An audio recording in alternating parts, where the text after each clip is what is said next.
Greetings, this is Ron Smalek, and I'm reading Catching Fire. This is the second book in the Hunger Games trilogy by Suzanne Collins. I'm reading the book and giving you my thoughts on each chapter in groups of two.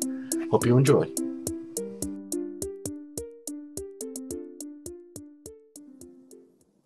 Alright, so chapter 11 in Catching Fire begins with Katniss coming to the electric fence, which is now electrified around the district.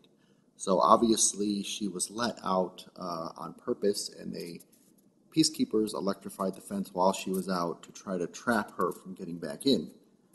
As she approaches the fence, this is another one of those little details that I really enjoy. She covers her mouth to disperse the amount of mist that comes out because she doesn't want it to give her away, I guess. She does manage to get over the fence with a tree and hurts her foot and her tailbone when she does that, actually her heel. She does arrive home and she sees that there are peacekeepers already in her house, 2 of them in fact, and they've come to quote-unquote give her a message that the electric fence has been turned on. She believes that they were there to basically catch her in the act, but she does manage, with the help of Peeta and Haymitch and her mother and Prim, to get them to leave. So she is basically given a week of bed rest while her heel, which might be broken, mends itself. And during this time, she and Peeta work on what she calls the family book, which appears to be a book of herbalism detailing different plants and having pictures of them, which I thought was interesting. I don't know if that will come into play later or not. And during this time, she starts watching the television, even though it's somewhat uncommon for them to do that because, they know that it's all propaganda and things from the Capitol putting them down. But she's watching the television because she wants to see if there is any District 13 footage that she can confirm is just repeated over and over again. So that's about it for Chapter 11.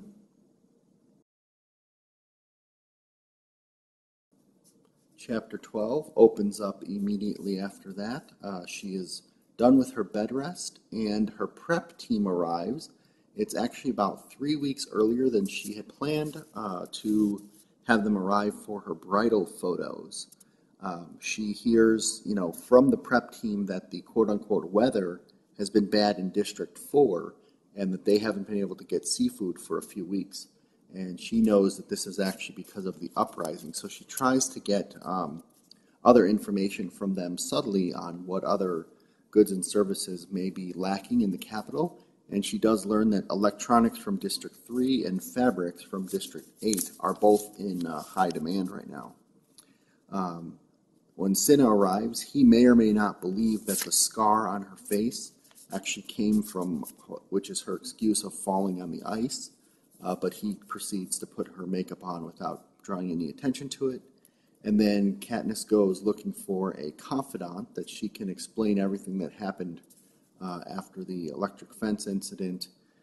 She goes to Haymitch's house, which is now clean, and Hazel is upstairs cleaning, Hazel being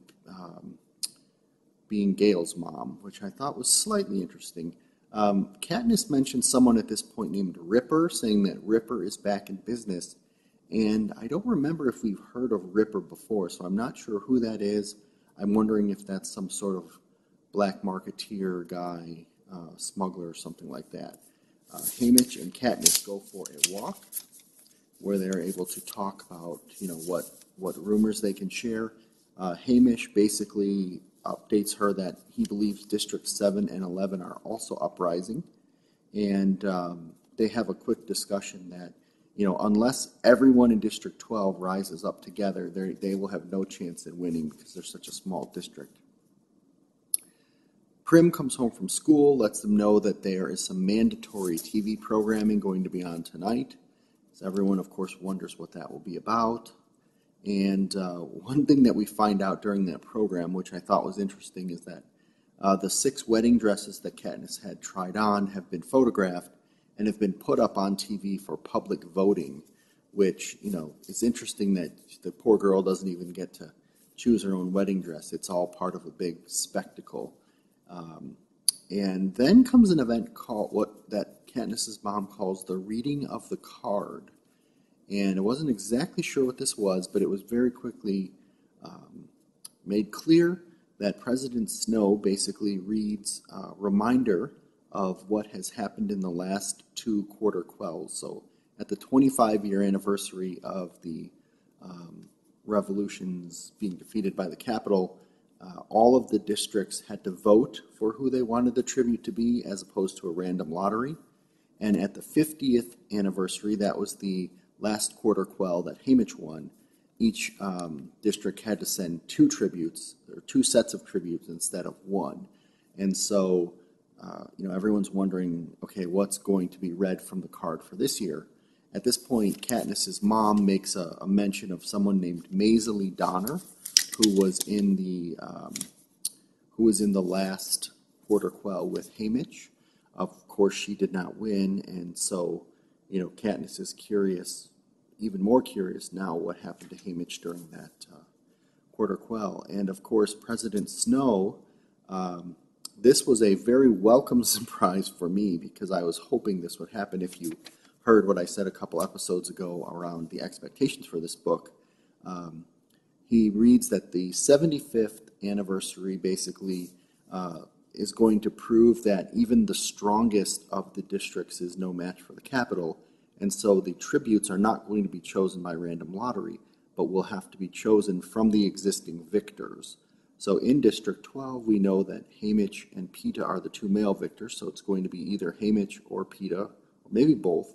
And there's only one female living victor, which is Katniss. So Katniss is going back into the games, which is very interesting. I don't know how she's going to effectively run an uprising from within the games, but we shall see in Chapter 13 and beyond.